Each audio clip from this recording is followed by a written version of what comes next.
So in one of our darkest times of our marital misery, we were sitting in some marital counseling, and the one who was doing the counseling asked you a question, and I didn't have any idea what he was about to ask or how I was going to respond to how you were going to respond. So it's one of those really scary moments. Have you ever been there, guys? The counselor said, Kim, if you could have LeRoy do anything for you at all, what would you most want from LeRoy?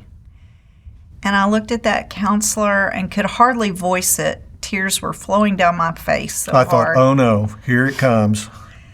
And I said, I just want him to pray with me. I just want him to pray with me. And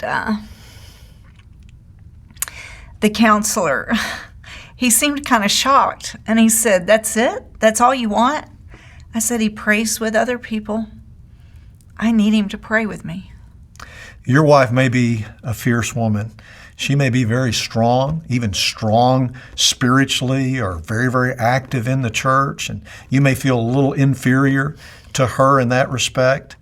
And she may not even give you any kind of a vibe that she wants you to lead spiritually. But I'm here to tell you, that is what women want and need from their husbands. Yeah. Someone who will lead them to the cross, someone who will lead them to the Lord, someone who will tenderly and gently lead them in prayer. I could pray with anyone. I was a pastor, for crying out loud, but I would not pray with my wife in the darkest times of our marriage. And one of the things that God used to help me to become the man that I want to be and that I know God desires for me to be is to pray with my wife, to lead her spiritually. And I know that's hard for men to do, and you may be listening to me and saying, I just can't do that. You just don't know how strong my wife is or how quiet you can do that. God will give you the grace to do what He desires you to do. And you know, when LeRoy first started praying with me, first started doing that, I cannot tell you how much that meant to me. It became a spiritual covering for me. He would pray specifically about things I was facing, things that I was struggling with, and that communicated to me that I was of such worth and value to him that he would step out there and do what I'd asked and pray over me. And you know, that has been almost 2 decades now, and he never goes a day without praying over me and for me. And I'm so thankful for that. And I'm so thankful, too, that when you see me getting stressed at a situation or flustered. Still happens. Yeah.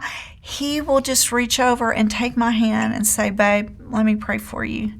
And that ministers so much grace to me. And you're inviting the Holy Spirit to come in and take over. And I'm so thankful that you're faithful to do that. And no matter how tired you are, no matter how hard a day it's been, you always end that day with praying over me. Thank you for that. And men, I want to challenge you to take up this mantle of spiritual leadership. There is grace that will be given by our God when you take up that challenge